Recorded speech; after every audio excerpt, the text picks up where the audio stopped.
Pengakuan itu akhirnya keluar. Setelah puluhan tahun diam, Denada akhirnya mengakui Resa sebagai anak kandungnya di depan publik. Tapi yang mengejutkan, reaksi Resa justru bukan euforia, bukan air mata bahagia, melainkan satu kalimat sederhana yang bikin netizen terdiam. Aku senang, tapi aku ingin bertemu. Tidak ada telepon, tidak ada pesan pribadi, tidak ada ajakan bertemu setelah pengakuan itu viral. Lalu, apakah pengakuan ini benar-benar datang dari hati seorang ibu? Atau hanya sebuah klarifikasi di bawah tekanan publik? Di balik video pengakuan tersebut tersimpan luka lama, kekecewaan mendalam, dan tuntutan hukum miliaran rupiah yang masih berjalan. Dan satu pertanyaan besar yang belum terjawab sampai sekarang. Kapan ibu dan anak ini benar-benar akan bertatap muka? Pengakuan Denada terhadap Resa sebagai anak kandung akhirnya menjadi titik balik dari polemik yang selama ini bergulir tanpa kejelasan. Video klarifikasi yang diunggah Denada langsung menyedot perhatian publik dan memicu beragam reaksi, mulai dari simpati hingga kritik tajam. Sebagai figur publik, langkah Denada dinilai berani, namun juga dianggap terlambat oleh sebagian pihak. Reporter mencatat bahwa pengakuan ini bukan hanya membuka bab baru dalam hubungan ibu dan anak, tetapi juga menyeret kembali rangkaian konflik lama yang sebelumnya tertutup rapat. Isu ini pun berkembang dari persoalan keluarga menjadi konsumsi publik, lengkap dengan dimensi hukum, moral, dan psikologis. Pengakuan tersebut sontak menempatkan Resa di pusat perhatian, meski selama ini ia memilih hidup jauh dari sorotan. Publik pun menanti, apakah pengakuan ini benar-benar menjadi jalan damai atau justru memperpanjang konflik yang sudah ada.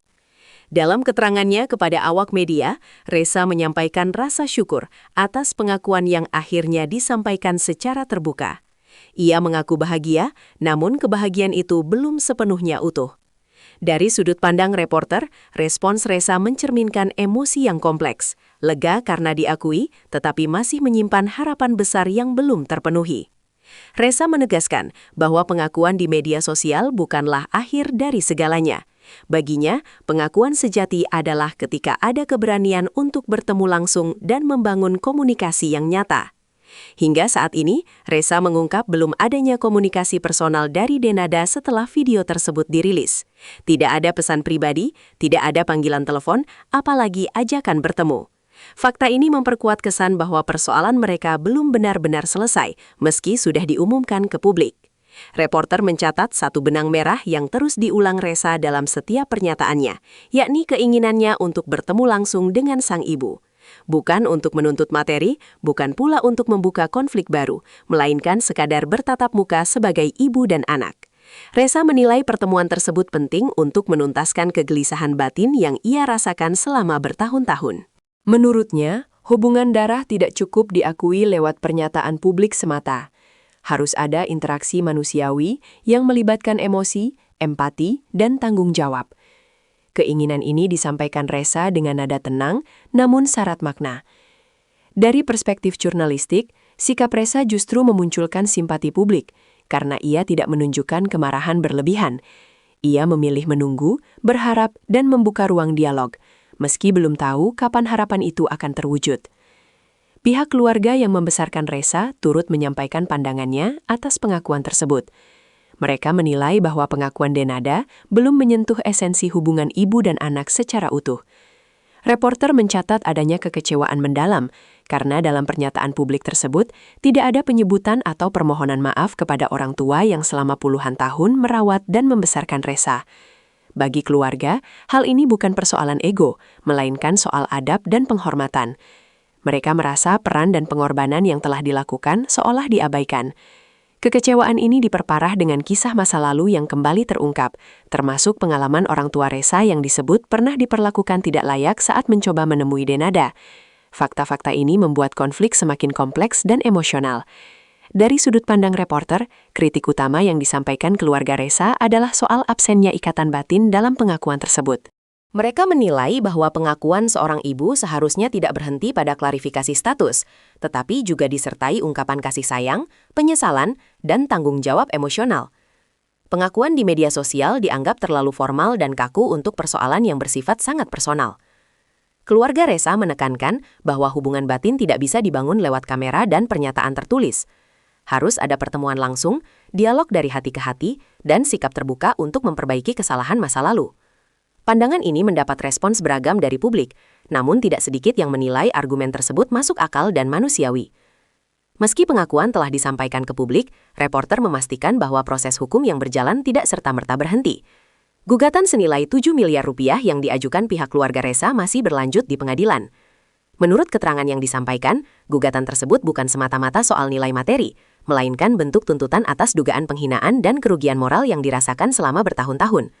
Pengakuan Denada dinilai belum memenuhi unsur yang dapat menghentikan proses hukum, terutama karena belum adanya itikat untuk menyelesaikan perkara secara langsung. Dari sisi hukum, selama belum ada putusan pengadilan atau kesepakatan damai, perkara tetap berjalan sesuai prosedur. Fakta ini menunjukkan bahwa konflik belum mencapai titik akhir, meski sudah memasuki babak baru. Seiring mencuatnya isu ini, kehidupan pribadi Ressa pun tak luput dari sorotan. Netizen mulai mengulik masa lalunya, termasuk isu bahwa Ressa pernah menikah di usia muda dan memiliki anak. Reporter mencatat bahwa klarifikasi telah disampaikan oleh pihak keluarga yang menyatakan bahwa pernikahan tersebut memang terjadi dan Ressa bertanggung jawab penuh terhadap anaknya. Namun keluarga menilai isu ini tidak relevan dengan konflik utama dan berpotensi menjadi pembunuhan karakter. Mereka meminta publik untuk lebih bijak dan tidak mencampur adukan persoalan pribadi Ressa dengan konflik pengakuan yang sedang dibahas. Sikap ini memperlihatkan upaya keluarga untuk melindungi Ressa dari tekanan publik yang berlebihan di tengah situasi yang sudah cukup berat. Reporter juga mencatat adanya tudingan bahwa Ressa hidup mewah atau hedon selama ini. Tuduhan tersebut dibantah keras oleh pihak keluarga dengan menunjukkan kondisi kehidupan Ressa yang dinilai jauh dari kesan glamor. Disebutkan bahwa Ressa hidup sederhana, bekerja keras, dan bahkan harus mencicil kendaraan sendiri. Tempat tinggalnya pun digambarkan sangat sederhana tanpa fasilitas mewah. Klarifikasi ini disampaikan untuk meluruskan narasi yang dianggap menyesatkan. Keluarga menilai tuduhan hidup mewah tersebut tidak berdasar dan justru memperkeruh suasana. Dari sudut pandang jurnalistik, bantahan ini menjadi penting untuk memberikan gambaran yang lebih seimbang kepada publik. Isu lain yang kembali mencuat adalah pertanyaan mengenai sosok ayah biologis Ressa. Publik mempertanyakan identitas dan peran ayah kandung yang selama ini tidak pernah muncul. Namun pihak keluarga menegaskan bahwa membuka identitas ayah biologis bukanlah wewenang mereka. Menurut hukum, tanggung jawab utama tetap berada pada ibu biologis, kecuali ada pembuktian lain secara sah. Reporter mencatat bahwa keluarga memilih berhati-hati agar tidak menimbulkan fitnah atau tudingan tanpa dasar. Meski demikian, mereka memahami bahwa keinginan seorang anak untuk mengetahui asal-usulnya adalah hal yang wajar dan manusiawi. Isu ini pun masih menjadi tanda tanya besar di tengah polemik yang belum selesai. Di akhir rangkaian peristiwa ini, reporter melihat satu harapan yang terus digaungkan oleh Ressa, yakni pertemuan langsung dengan sang ibu. Bagi Ressa, pertemuan tersebut bukan sekedar simbol, melainkan kunci untuk menyelesaikan konflik secara manusiawi. Ia berharap ada keberanian untuk datang, berbicara, dan membuka lembaran baru tanpa tekanan publik. Namun hingga kini harapan itu belum terwujud. Proses hukum tetap berjalan, sementara ruang dialog masih tertutup. Publik pun menanti, apakah pengakuan ini akan berujung pada rekonsiliasi atau justru memperpanjang luka lama. Yang jelas, kisah ini belum selesai, dan bab selanjutnya masih menunggu untuk dituliskan.